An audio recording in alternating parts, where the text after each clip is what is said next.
Hello everyone, मैं नेहा और हम पढ़ रहे थे बायोलॉजी के chapter life processes. Last video में हमने बात किया था डेंटल कैरीज के बारे में और इस वीडियो में हम बात करेंगे रेस्पिरेशन से रिलेटेड कुछ फैक्ट्स के बारे में। तो सबसे पहले हम लोग स्टार्ट करते हैं लंग्स से। ठीक है, लंग्स। अब ये लंग्स का क्या काम होता है हमारे बॉडी में? तो ऑब्वियसली हम सबको पता है कि गैसियस एक्सचेंज का साइट यही है। गैसियस एक्सचेंज जो भी होता है हमारे बॉडी में कहाँ होता है? लंग्स में होता है। ठीक है, तो लंग्स होता कैसा है? तो ये रहा लंग्स, एक साइड का ही बना रहे हैं, दूसरा नहीं बना रहे हैं, एक्सप्लेन किया हुआ है पहले से ही। यहाँ पर आता है ब्रोंकाई। ठीक है ना, दो ब्रोंकी होता है तो ब्रोंकियस ही बोलो या ब्रोंकाई बोलो, जो बोलो। यहाँ आता है और यहाँ ये टूट जाता है छोटे छोटे डिविजन्स में। ठीक है, इनको हम कहते हैं ब्रोंकियोल्स। छोटे छोटे इन ब्रोंकियोल्स में टूटता चला जाता है। ठीक है, और हर ब्रोंकियोल जो होता है, हर ब्रोंकियोल के एंड में यहाँ पर कुछ बलून जैसे स्ट्रक्चर्स बंधे होते हैं। यही जब हवा आता है, जब हम लोग ब्रीद इन करते हैं, इनहेल करते हैं, तो ये फूलते हैं, और जब हम लोग एक्सहेल करते हैं तो ये पिचक जाते हैं, श्रिंक कर जाते हैं। ठीक है, यानी कि हवा जो भी आ रहा है लास्ट यहीं पे आ रहा है, और यही बेसिकली पॉइंट है गैसियस एक्सचेंज का। ये एल्वियोलाई। ठीक है, तो एल्वियोलाई ही आपका मेन पॉइंट है गैसेस एक्सचेंज का। ठीक है, तो थोड़ा एल्वियोलाई को देखते हैं। ये रहा, मान लो ये बलून। ठीक है, ये क्या करता है, इसका काम क्या होता है? पहली बात तो ये इतना पतला होता है और इसके आसपास ब्लड लाइनिंग होता है, मतलब कैपिलरीज लाइंड रहते हैं। ठीक है, तो ये इतना पतला होता है कि आराम से गैसेस यहाँ से यहाँ आ सकता है या फिर यहाँ से यहाँ आ सकता है। यहाँ से आने वाला ऑब्वियसली CO2 रहता है और यहाँ से यहाँ जाने वाला O2 ही रहता है। ये ब्लड लाइनिंग है और ये हमारा एल्वियोलाई का वॉल है। तो एल्वियोलाई का जो वॉल है, एल्वियोलर वॉल जिसको कहते हैं, इसका मेन फंक्शन क्या है? तो पहला तो यही है डिफ्यूजन बाउंड्री बनाना। और डिफ्यूजन बाउंड्री भी क्यों? ताकि एक्सचेंज ऑफ गैसेस प्रॉपर्ली हो सके, इसके लिए डिफ्यूजन बाउंड्री बनाता है। ठीक है, डिफ्यूजन बाउंड्री किसका काम है? एल्वियोलाई का काम है, डिफ्यूजन का बाउंड्री बनाना। ठीक है, अब डिफ्यूजन का बाउंड्री बनाने के अलावा ये एक और काम करता है। जैसे कि मैंने कहा कि ये लास्ट में एंड में अटैच होता है, लास्ट में यहीं पर आ रहा है हवा, तो जब हम लोग इनहेल करते हैं तो ये फूल जाता है। तो यही है जो आपका सरफेस एरिया बढ़ाने का काम कर रहा है। आप मैक्सिमम हवा अपना ले पाते हो तो बेसिकली एल्वियोलाई के स्वेल होने के कारण। ठीक है ना, तो आपको मैक्सिमम सरफेस एरिया प्रोवाइड हो सके रेस्पिरेशन के लिए, ब्रीदिंग के लिए, गैसेस एक्सचेंज के लिए। इसीलिए एल्वियोलाई का ये मेन रोल होता है, मतलब एल्वियोलाई का रिस्पॉन्सिबल होता है आपका सरफेस एरिया बढ़ाने के लिए। किसका? लंग्स का। ठीक है, तो एक और काम क्या हो गया? Increase in surface area for gaseous exchange.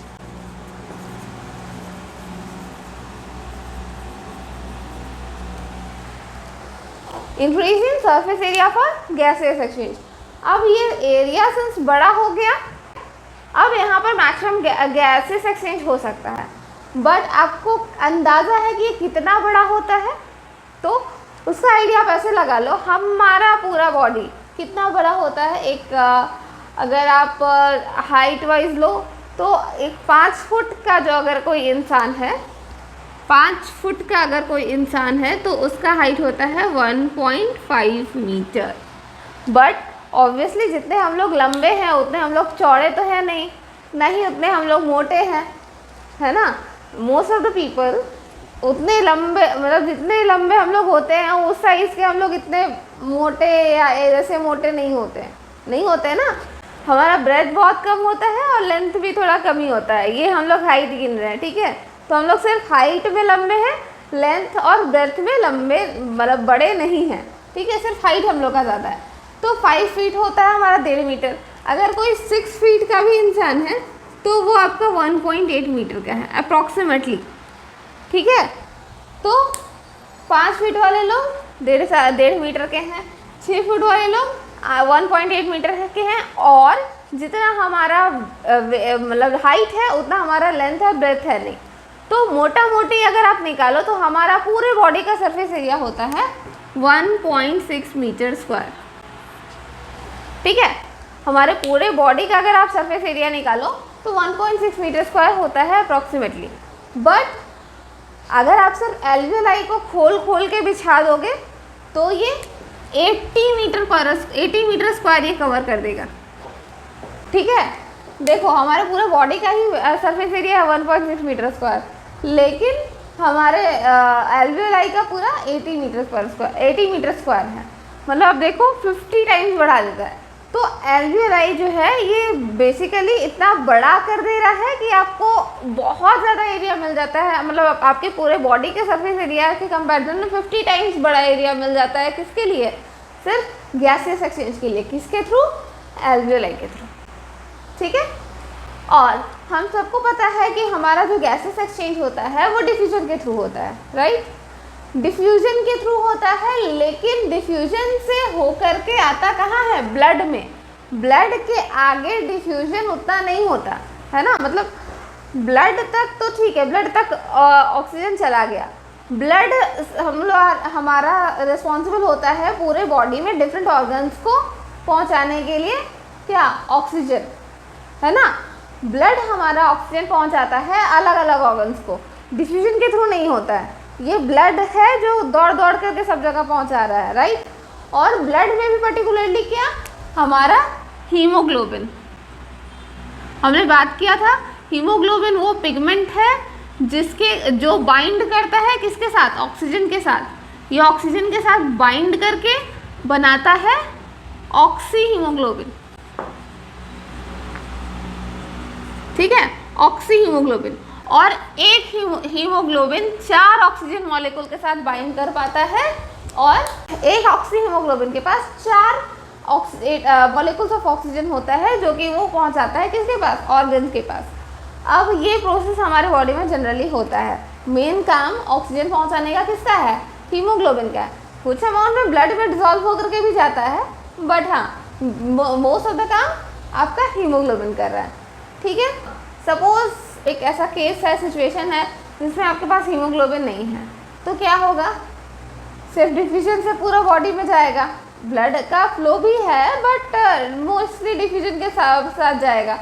But अगर मान लो आपका ब्लड का फ्लो भी नहीं रहे, सिर्फ आपका जो ऑक्सीजन है उसको डिफ्यूज़ कर करके पूरे बॉडी में जाना है। ठीक है, डिफ्यूज़ करते हुए आपका एक एक ऑर्गन के पास जाएगा, तो उसको एक मॉलिक्यूल ऑफ ऑक्सीजन को एक ऑर्गन तक पहुंचने में 3 साल लग जाएगा। मतलब 3 साल तक आप कुछ कर ही नहीं पाओगे, क्योंकि ऑक्सीजन जब तक पहुंचेगा नहीं, एनर्जी कहाँ से निकलेगा? एनर्जी नहीं निकलेगा, हम लोग कुछ कर ही नहीं पाएंगे। और 3 साल में एक बार एक ऑक्सीजन का मॉलिक्यूल पहुंच रहा है, तो हम लोग सांस भी नहीं ले पाएंगे उसमें। वो भी तो एक ऐसा प्रोसेस है जिसमें हम लोग को एनर्जी लगता है। हम लोग जो इनहेल करते हैं ये तो ज़बरदस्ती करते हैं ना, ऐसा तो नहीं है कि अपने आप हो रहा है। हम लोग को लग सकता है कि हाँ ये हम लोग अपने आप कर रहे हैं, बट नहीं, ये एक इनवॉलेंट्री एक्शन ज़रूर है। बट सबसे पहला जो काम होता है वो हम लोग को डायफ्राम को हम लोग जो नीचे की ओर दबाते हैं, जिससे हमारे थोरैसिक कैविटी में हमारे पास स्पेस आता है कि हम लोग लंग्स को फुला सकें। ठीक है, इसके लिए भी हमारे पास एनर्जी होना चाहिए। हमें एनर्जी लगता है सो दैट हम इनहेल कर सकें। तो ये इनहेलेशन ही नहीं हो पाता अगर डिफ्यूजन हमारा पूरा बॉडी को वर्कआउट कर रहा होता। तो हीमोग्लोबिन बहुत इंपॉर्टेंट रोल प्ले करता है हमारे बॉडी में। ठीक है, चलो, तो हीमोग्लोबिन आपका ऑक्सी हीमोग्लोबिन बना लिया, आपके पूरे ऑर्गन्स तक ऑक्सीजन पहुंचा दिया। अब उस ऑक्सीजन का यूज़ होता है कहाँ पर? एनर्जी बनाने में। ये जो एनर्जी बनता है ये किस फॉर्म में बनता है? एटीपी के फॉर्म में बनता है। तो थोड़ा बात करते हैं एटीपी पे, और ये कैसे हेल्प करता है, कैसे एनर्जी करेंसी कहलाता है, उस पर बात करते हैं थोड़ा। तो हम लोग बात करते हैं एटीपी पे। एटीपी को हम लोग कहते हैं एनर्जी करेंसी। ठीक है, एनर्जी करेंसी किसका? हमारे बॉडी का। ठीक है, हमारे बॉडी में जितना भी जगह एनर्जी लगता है वो उसका करेंसी एटीपी है। बोलने का मतलब क्या? अच्छा, तो लेट्स से आपके पास कुछ ज़्यादा है। क्या ज़्यादा है? मान लेते हैं आपके घर में टोमेटो ज़्यादा होता है और आपके पास टोमेटो ज़्यादा है जो कि आपके घर में यूज़ नहीं होगा। अब आप क्या चाहते हो, इसके जगह पर कुछ और लेना चाहते हो। लेट्स से आपके पास मिर्ची नहीं है, आपको मिर्ची लेना है, ठीक है। तो आपको क्या करना पड़ेगा, या तो ऐसा किसी इंसान को ढूंढना पड़ेगा जो आपको, जिसको टमाटर का ज़रूरत है, जिसके पास मिर्ची ज़्यादा है, सो दैट आप उससे एक्सचेंज कर सको। या तो फिर आप क्या करते हो, जो जनरली प्रैक्टिस होता है कि हम लोग उठा करके लेके जाते हैं मार्केट में, उसको बेच देते हैं, ठीक है। बेचने हमें क्या मिलेगा, पैसा मिलेगा। ये जो पैसा है यही हमारा करेंसी है। अब इस पैसे से चाहे तो हम चाहे तो मिर्चा खरीदें, चाहे तो कॉर्न खरीदें, चाहे तो फिर हम वेजिटेबल्स खरीदें, जो खरीदें हमारी मर्जी है। तो ये जो पैसा है, इस पैसा से ही सब कुछ आ जा रहा है और हम कुछ बेच रहे हैं तो भी रिटर्न में हमें पैसा मिल रहा है। तो कोई ऐसा चीज़ जो कॉमन है, मतलब कुछ भी बेचने या खरीदने पर हमें एक कॉमन चीज़ जो लग रहा है, यूज़ में आ रहा है, उसको हम लोग करेंसी बोलते हैं, ठीक है। मैंने जो एग्जांपल दिया इसमें मनी का वैल्यू का बात था, इसीलिए मनी करेंसी क्या है, हमारा रुपीज़ है मनी करेंसी। हम लोग जब बेचते हैं कुछ या खरीदते हैं कुछ तो हमको पैसा का ज़रूरत होता है, रुपीज़ का ज़रूरत होता है, रुपया का ज़रूरत होता है, ठीक है। तो रुपी जो है ये हमारा मनी करेंसी है। तो उसी तरह से हमारे बॉडी में कहीं भी अगर एनर्जी लगेगा, ठीक है, या फिर एनर्जी कंज्यूम होगा तो किस फॉर्म में होगा, एटीपी के फॉर्म में। ये कहीं पर अगर मान लो एनर्जी लगता है, अच्छा पहले बात तो एनर्जी लगता कहाँ है, हमारे बॉडी में, और क्यों लगता है, ठीक है। तो मान लो जैसे कि आपको कोई रिएक्शन करवाना है, ठीक है, हमारे बॉडी में बहुत सारा रिएक्शन चलता रहता है। जैसे एंजाइम बनाना है तो उसमें भी रिएक्शन होगा कुछ ना कुछ। अब रिएक्शन जो होता है, रिएक्शन आपका दो तरह का होता है, हमने पढ़ा है पहले भी, एंडोथर्मिक रिएक्शन, ठीक है, और एक्सोथर्मिक रिएक्शन। दो तरह का रिएक्शन होता है, ठीक है। हम बात कर रहे हैं कहाँ पे एटीपी बन रहा है, कहाँ पे एटीपी यूज़ हो रहा है, उसका आपको इसी में समझ में आ जाएगा, ठीक है। तो एंडोथर्मिक रिएक्शन कौन सा होता है, ऐसा reaction, the reactions in which energy is required,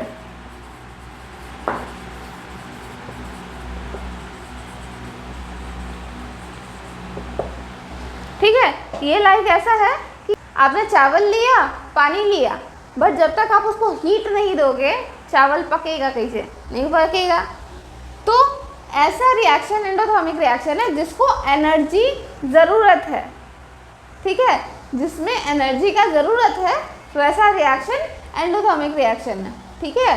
तो जैसे कि आपको चावल को आपको एनर्जी देना पड़ेगा तब जा कर के वो भात बन पाएगा, है ना। जैसा आप खाते हो भात, वो भात बनने के लिए आपको उसको एनर्जी देना पड़ेगा। तो वैसा रिएक्शन एंडोथर्मिक रिएक्शन होता है, ठीक है। और कुछ रिएक्शन ऐसा होता है जिसमें ज़बरदस्ती एनर्जी निकल जाएगा, आप उसको रोक नहीं पाओगे। जैसे कि एक एग्जांपल देते हैं, आपने पानी लिया, पानी में आप एसिड डाल रहे हो, ठीक है, ड्रॉप बाय ड्रॉप नहीं, आप डाल रहे हो लगातार।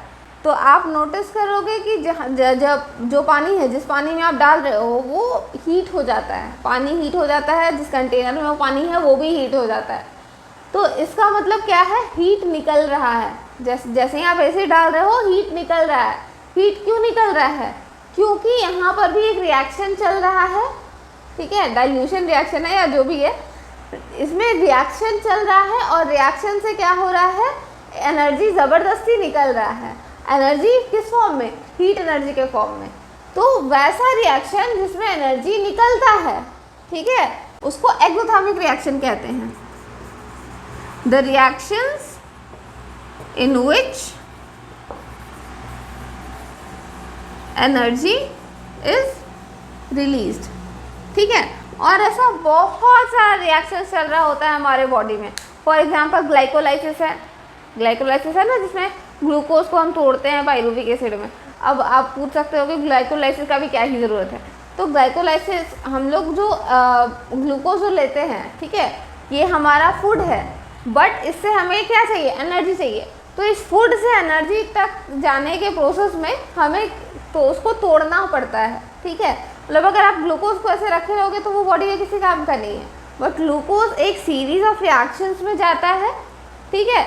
और ये रिएक्शंस इसी तरह से होता है कि मैक्सिमम आपका फेजेस आए जिसमें आपका एनर्जी निकले, ठीक है। मैक्सिमम एक्सोथर्मिक रिएक्शन का सेट मिला करके ग्लाइकोलाइसिस है। सिर्फ एक्सोथर्मिक नहीं, कुछ एंडोथर्मिक रिएक्शंस भी हैं, बट हाँ हैं। ग्लाइकोलाइसिस जो है ये एक लॉन्ग चेन ऑफ रिएक्शंस है जिसमें ग्लूकोज टूटता है पाइरुविक एसिड में, 2 पाइरुविक एसिड में। एक ग्लूकोज का मॉलिक्यूल 2 पाइरुविक एसिड के मॉलिक्यूल में टूटेगा, ठीक है। तो ये जो बीच में जो जितना प्रोसेस है, जितना सेट ऑफ रिएक्शंस है, वो है आपका ग्लाइकोलाइसिस। अब ग्लाइकोलाइसिस में 2 जगह एंडोथर्मिक रिएक्शन होता है और 3 जगह एक्सोथर्मिक रिएक्शन हो रहा है। अब कोई रिएक्शन हो रहा है बॉडी में तो उसमें या तो एनर्जी लगेगा या तो एनर्जी निकलेगा। अब जैसे बाहर में कोई रिएक्शन होता है, जैसे कि मैंने एग्जांपल दिया एसिड, वाटर में एसिड मिलाने का डाइल्यूशन रिएक्शन जो है, इसमें जो हो रहा है इसमें एनर्जी निकल रहा है, बट एनर्जी को निकलने का जो तरीका है, जो फॉर्म है, वो हीट एनर्जी है। बॉडी में हम क्या करेंगे, उस एनर्जी को हम कैसे हीट की तरह निकालेंगे या किस तरह से निकालेंगे, हम किस तरह से एनर्जी को यूज़ कर सकते हैं अपने मोटिव के लिए, उस हिसाब से हमारा बॉडी काम कर रहा होता है और उस हिसाब से एनर्जी निकल रहा होता है, ठीक है। तो हमारे बॉडी में क्या होता है, जब एक्सोथर्मिक रिएक्शन होता है, ठीक है, तो हमारे पास एडीपी आता है, ठीक है, एक फॉस्फोरस लेकर के, ठीक है। जहाँ अभी देखा कि एक्सोथर्मिक रिएक्शन होने वाला है, यानी कि अब एनर्जी निकलेगा, तो क्या किया, एडीपी चला गया एक फॉस्फेट को लेकर के कि चलो हम लोग जुड़ जाड़ के आएंगे, ठीक है। अब जैसे ही वो रिएक्शन होगा, वो एक्सोथर्मिक रिएक्शन होगा, उसमें एनर्जी निकलेगा। अब वो एनर्जी चाहेगा कि हम क्या कर दें दुनिया में, मतलब इस बॉडी में हम क्या कर दें, तो सामने में ही है एडीपी अपना एक फॉस्फेट को लेकर के आया हुआ है कि हम लोग को जोड़ दो। तो वो जो एनर्जी निकला वो क्या करता है, इन दोनों को जोड़ देता है, एडीपी और फॉस्फेट को। अब ये दोनों को जोड़ करके बना देता है क्या, एटीपी, ठीक है। अब ये आपका करेंसी की तरह काम करता है, ये एटीपी। अब आपके पास एक करेंसी हो गया, आपके पास 1 रुपया हो गया, एक नोट हो गया, ठीक है। अब जहाँ जाओगे आपको जब जो कुछ ज़रूरत होगा, जहाँ पर एक एटीपी से काम चल जाएगा, मतलब जैसे आपके पास 1 रुपया हो गया, अब आप 1 रुपये का चाहो तो टॉफ़ी खाओ, 1 रुपये का चाहे तो आप बिंदी लो, या फिर 1 रुपये का आप चाहो तो कुछ पानी पी लो, क्या जो करना है आप कर सकते हो। तो वो उसी तरह से हो गया एक एटीपी। अब एक एटीपी अवेलेबल हो गया, ये वहाँ जा करके यूज़ कर लेता है खुद को, जहाँ पर एंडोथर्मिक रिएक्शन होना है। अब एंडोथर्मिक रिएक्शन को तो एनर्जी चाहिए, एनर्जी कहीं से मिलेगा तब वो जा कर काम करेगा। तो वहाँ पर आता है ये एटीपी, वहाँ पे पहुँचता है ये एटीपी, ठीक है। जहाँ पर एंडोथर्मिक रिएक्शन होना है वहाँ पे पहुँचेगा एटीपी, और बोलेगा एनर्जी तो कोई देने वाला है नहीं, हम ही दे देते हैं। तो ये क्या करता है, ये फिर से टूट जाता है एडीपी और इनऑर्गेनिक फॉस्फेट, ठीक है। एडीपी और एक फॉस्फेट में टूट जाता है और इसके साथ एक एनर्जी निकलता है। वो एनर्जी का यूज़ करके जो भी रिएक्शन होने वाला होता है वो हो पाता है, ठीक है। तो इस तरह होता है एक्सोथर्मिक रिएक्शन और एंडोथर्मिक रिएक्शन हमारे बॉडी में बहुत सारा जगह पर हो रहा होता है। एक सिंपल सा एग्जांपल है आपका ग्लाइकोलाइसिस, ठीक है। ग्लाइकोलाइसिस में आपका 2 जगह पर एंडोथर्मिक रिएक्शन होता है, 3 जगह पर एक्सोथर्मिक रिएक्शन होता है, ठीक है, ओके। अब थोड़ा बात करते हैं एटीपी, एडीपी, पीआई बहुत ज़्यादा हो गया ना। तो एडीपी क्या होता है, आपका एडीपी का फुल फॉर्म है एडिनोसाइन डाइफॉस्फेट, ठीक है। और ये डाई की जगह अगर ट्राई कर दो, ठीक है, तो एटीपी बन जाएगा। ये एडीपी है, ये एटीपी है, ठीक है। अब डाई का मतलब होता है 2 और ट्राई का मतलब होता है 3, यानी कि अगर 3 फॉस्फेट है, ठीक है, किसी में 3 फॉस्फेट है तो वो एटीपी है, किसी में 2 फॉस्फेट है तो वो एडीपी है, ठीक है। अब एक फॉस्फेट का अंतर है तो ये फॉस्फेट आएगा कहाँ से, तो ये फॉस्फेट के लिए ये पी होता है, ये PIIP का मतलब होता है इनऑर्गेनिक फॉस्फेट, ठीक है। ये ऑर्गेनिक नहीं है, ये इनऑर्गेनिक है, मतलब लावारिस है, आप कह सकते हो एक तरीके से लावारिस फॉस्फेट घूम रहा है, तो ये इनऑर्गेनिक फॉस्फेट है, ठीक है। तो ये क्या करता है, एडीपी यानी कि एडिनोसाइन डाइफॉस्फेट एक इनऑर्गेनिक फॉस्फेट का हाथ पकड़ के चलता है कि चलो चलो जहाँ मिलेगा एनर्जी वहाँ हम लोग मिलकर के एटीपी बन जाएंगे। और ये एटीपी घूमता रहता है, किसको चाहिए एनर्जी, किसको चाहिए एनर्जी, ये लो हम टूट गए किसमें, एडिनोसाइन डाइफॉस्फेट में और एक इनऑर्गेनिक फॉस्फेट में। ठीक है, ओके। अब डाइट्राई तो ठीक है, फॉस्फेट भी ठीक है। फॉस्फेट अगर आपको पता नहीं है तो हम बता दें, फॉस्फेट होता है PO4 3-, ये आयन है एक, ठीक है। PO4 3- ये एक आयन है, फॉस्फेट आयन जिसको हम लोग कहते हैं, ठीक है। इनऑर्गेनिक फॉस्फेट बेसिकली हम लोग इसी को कह रहे हैं। और सिंस ये रिएक्शन किए हुए हैं आयोडीनोसाइन के साथ, इसीलिए और ऐसा दो वो है, ठीक है। एडीपी में ऐसा दो PO4 अटैच है किसके साथ, एडिनोसाइन के साथ, इसीलिए एडिनोसाइन डाइफॉस्फेट। और एटीपी में 3 ऐसा फॉस्फेट आयन अटैच है किसके साथ, एडिनोसाइन के साथ। अब आपको हो सकता है क्यूरियोसिटी कि ये एडिनोसाइन क्या है, तो एडिनोसाइन जो है ये हमारा, इसको हम लोग कहते हैं न्यूक्लियोसाइड, ठीक है। थोड़ा सा कंफ्यूजिंग हो सकता है, आपको ये टर्म नया नया लग रहा होगा, कोई दिक्कत नहीं है, कोई लोड लेने का जरूरत नहीं है। आप बस ऐसे समझो कि हमारे बॉडी में 22 अमीनो एसिड्स होते हैं, ठीक है। हमारे बॉडी में 22 अमीनो एसिड्स चाहिए होते हैं बॉडी को, जिसमें से एक अमीनो एसिड का नाम है एडेनिन, ठीक है। एक अमीनो एसिड का नाम है एडेनिन। ये क्या करता है, ये अपने साथ एक शुगर बेस को जोड़ लेता है, ठीक है। एक शुगर को जोड़ लेता है अपने साथ, ठीक है। कौन सा शुगर है वो जानने का जरूरत नहीं, बस एक शुगर को जोड़ लिया अपने साथ, ठीक है। तो ये बन गया एडिनोसाइन, ठीक है। एडेनिन जब एक शुगर को अपने साथ जोड़ लिया तो ये एडिनोसाइन बन गया। अब यही एडेनिन प्लस शुगर यानी कि एडिनोसाइन जब एक फॉस्फेट को पकड़ लेता है, ठीक है, मतलब एक फॉस्फेट नहीं 2 फॉस्फेट को पकड़ लेता है तो एडिनोसाइन डाइफॉस्फेट बन जाता है। 3 फॉस्फेट को पकड़ लेता है तो एडिनोसाइन ट्राइफॉस्फेट बन जाता है, ठीक है। तो एडिनोसिन को हम लोग ऐसे मान लो रिप्रेजेंट करते हैं, ठीक है। तो एक एडेनिन विथ एक फॉस्फोरस और एक फॉस्फोरस, इस तरह से होता है इसका, जो आपको अगर देखोगे इसका मॉलिक्यूल देखोगे तो इस तरह से दिखता है। एक एडिनोसाइन मॉलिक्यूल है यहाँ पर, एक फॉस्फेट है, एक दूसरा फॉस्फेट है, ये एडीपी है, ठीक है।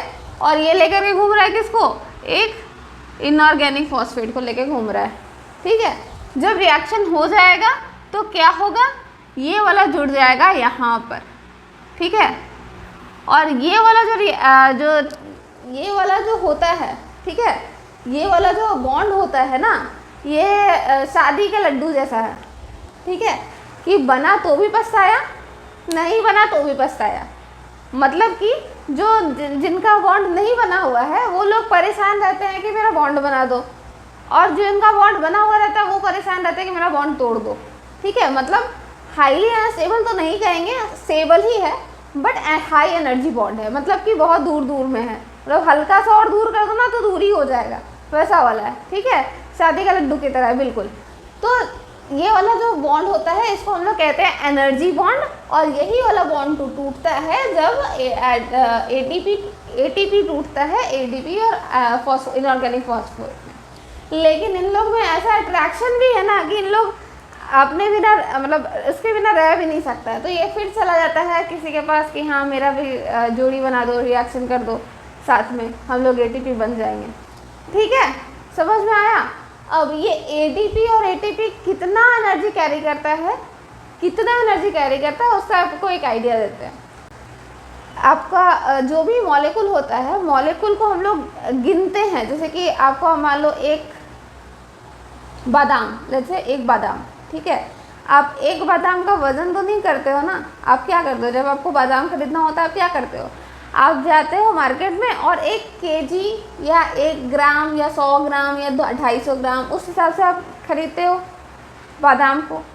उसी तरह से हम लोग हर चीज़ का नापने का तरीका अलग अलग बना रखे हैं। जैसे केला खरीदने जाओगे तो आप दर्जन के हिसाब से खरीदोगे, 12 का 1 दर्जन होता है, 1 दर्जन, 1.5 दर्जन, 2 दर्जन, कितना आपको खरीदना है उस हिसाब से आप खरीदते हो, राइट। तो उसी तरीके से आपका जो मॉलिक्यूल्स होता है, मॉलिक्यूल्स को जोड़ करके रखने का तरीका, मतलब मॉलिक्यूल्स को हम कैसे गिनेंगे तो उसको हम लोग कहते हैं मोल, MOLE मोल। ठीक है, आपने पढ़ा होगा मोल कॉन्सेप्ट में। ठीक है, MOLE मोल, इसको हम लोग MOL भी लिखते हैं। ठीक है, मोल। तो 6.022 इंटू 10⁻23 मॉलिक्यूल्स मिल करके बनता है एक मोल। यानी कि इतना आप ATP को अगर एक साथ तोड़ोगे तो आपको मिलेगा 30.5 किलो जूल का एनर्जी। ठीक है, अगर आप 6.022 इंटू 10⁻23 मॉलिक्यूल्स ऑफ ATP तोड़ोगे तो आपको 30.5 किलो जूल का एनर्जी मिलेगा। ठीक है, इसको हम लोग कहते हैं 30.5 किलो जूल पर मोल। यानी कि एक मोल अगर आप ATP तोड़ोगे तो आपको 30.5 किलो जूल का एनर्जी मिलेगा। ठीक है, कितना एनर्जी होता है ये आप फिजिक्स के टर्म्स में कैलकुलेट कर सकते हो। ठीक है, तो आज के वीडियो में बस इतना ही। आज हमने देखा कुछ रेस्पिरेशन से रिलेटेड फैक्ट्स और नेक्स्ट वीडियो में हम बात करेंगे कुछ और फैक्ट्स के बारे में। अगर आपको ये वीडियो पसंद आए तो इसे लाइक करें, कमेंट करें, अपने फ्रेंड्स के बीच में शेयर करें और हमारे चैनल को सब्सक्राइब करें। अगर आपको इसमें कोई डाउट रह गया तो वो भी कमेंट कर सकते हैं। मिलते हैं नेक्स्ट वीडियो में। Thank you.